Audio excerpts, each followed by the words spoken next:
Welcome to an engaging journey through one of the most fascinating festivals in the Christian tradition, Corpus Christi. Despite its rich history, spanning generations and millennia, this festival is not celebrated by all denominations and is often misunderstood, even by many Christians. Today, we aim to uncover the true story behind Corpus Christi. So without further ado, let's begin. Our story starts in 1263, in a Europe woven with fervent beliefs and intense religious practices. Among the faithful was a priest named Peter from Prague, in present-day Czech Republic. Peter was grappling with a profound crisis of faith, doubting the real presence of Jesus Christ in the Holy Eucharist. Tormented by these doubts, he embarked on a pilgrimage to Rome, seeking answers and hoping to strengthen his faith. Pilgrimages to the tombs of the apostles St. Peter and St. Paul in Rome were common among believers seeking to deepen their faith and receive divine graces. During his journey, Peter stopped in Bolsena, a town known for its devotion to St. Christina, a virgin and martyr from the 3rd or 4th century. Bolsena, with its picturesque lake, was steeped in religious history. St. Christina, born into a pagan family, converted to Christianity at a young age despite her parents' objections. Her father, a prominent figure in the town, subjected her to a series of tortures to force her to renounce her faith. Miraculously, all these attempts failed. In one dramatic incident, her father tied a heavy stone to her body and threw her into Lake Bolsena. Miraculously, the stone floated and Christina survived. Her footprints on the stone, preserved to this day, became a sacred relic for the faithful. Deeply moved by the story of St. Christina, Peter decided to celebrate Mass in Bolsena, seeking her intercession to strengthen his faith. During the consecration, as he lifted the host, it began to bleed, staining his hands and the corporal, a square cloth on the altar. This miraculous event astonished Peter and the faithful present. Overwhelmed by emotion and spiritual relief, Peter carefully placed the bleeding host on the corporal and moved to the sacristy, leaving drops of blood on the floor and the steps of the altar. These marks were preserved as sacred relics, bearing witness to the miracle. Curious to learn more about what happens next? Like this video, subscribe to our channel, and keep watching as we continue to explore this fascinating story. News of the miracle spread rapidly throughout the church, drawing priests from near and far to verify what had happened. They were all astonished by the visible evidence, the blood-stained corporal and the bloodied stones. Filled with gratitude and still in shock, Peter decided to take the blood-stained corporal and report the miracle directly to Pope Urban IV, who was in the nearby town of Orvieto.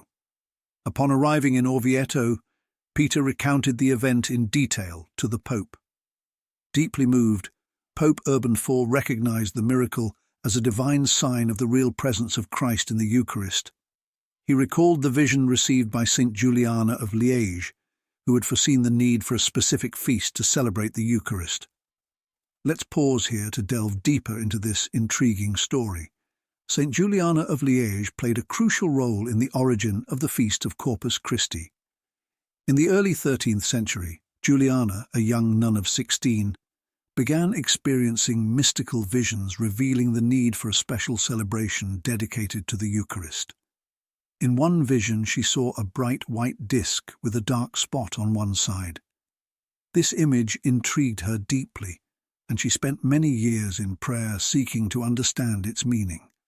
After a period of spiritual discernment, Juliana realized that the white disk represented the Church and its devotion to the Eucharist, while the dark spot symbolized the absence of a specific feast honoring the Blessed Sacrament.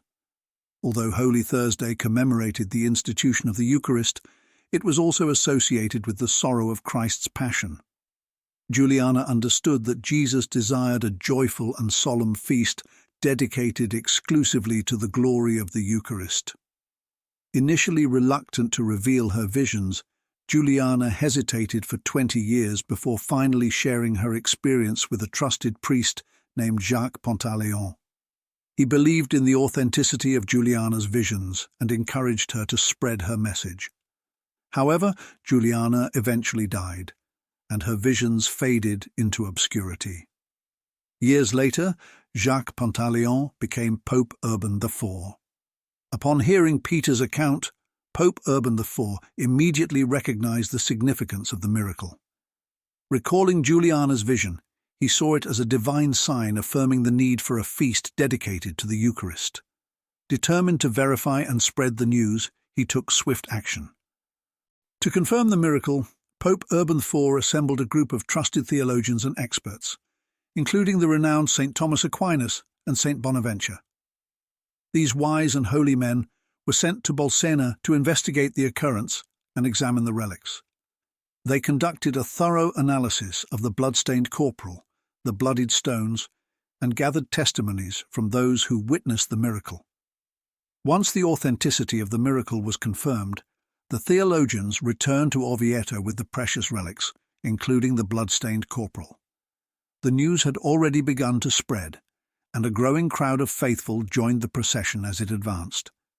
As the procession neared Orvieto, Pope Urban IV, informed of the successful verification, decided to meet them.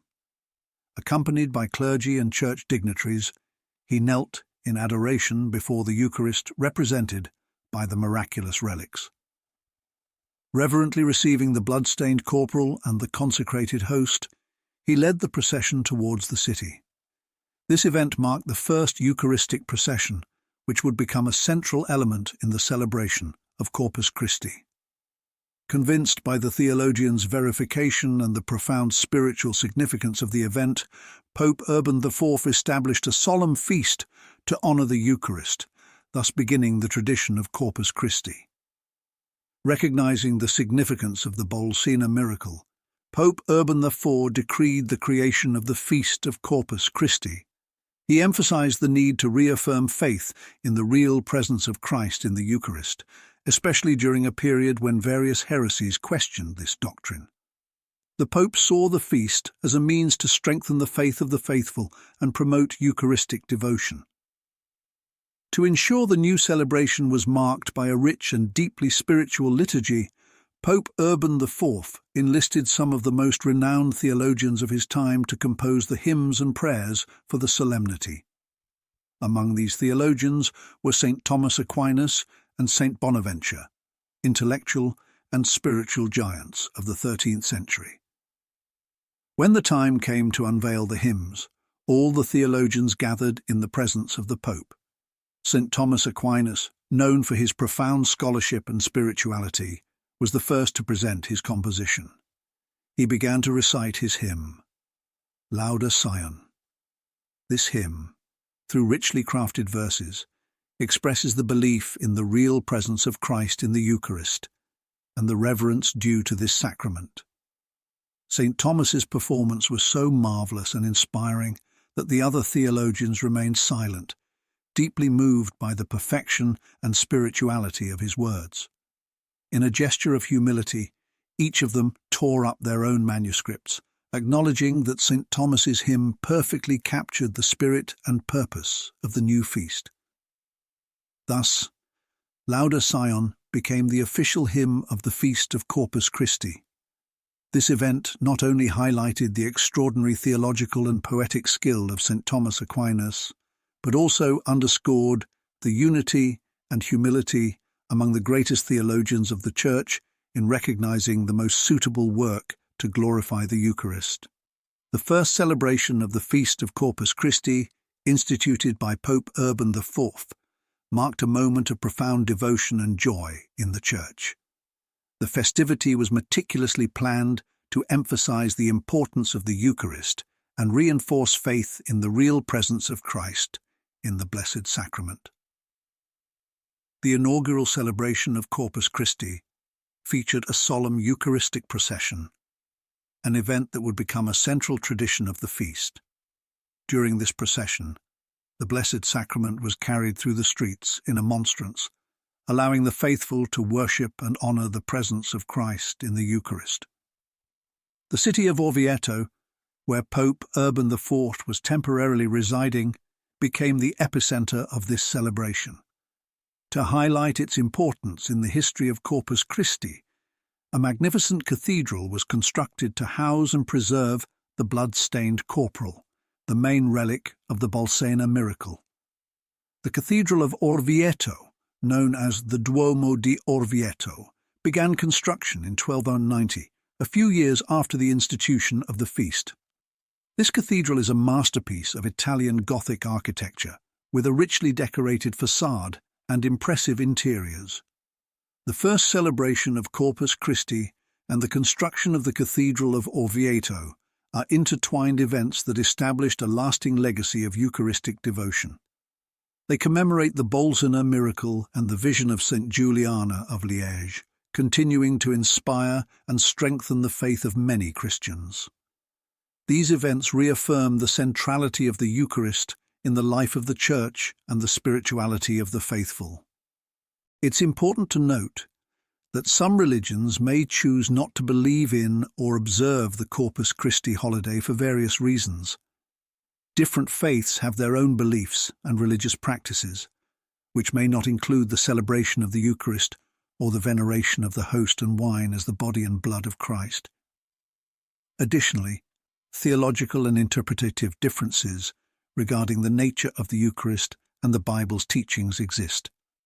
However, regardless of religious differences, the core issue is having faith in God and practicing principles of love, compassion, and mutual respect. Respect for religious diversity and the pursuit of peace and understanding among different traditions are values that transcend religious boundaries and are fundamental to building a more tolerant and inclusive world. I hope you enjoyed the video. Please subscribe to the channel, click the bell to activate notifications, leave a like, and check out the suggested videos to keep watching. Best regards, and God bless.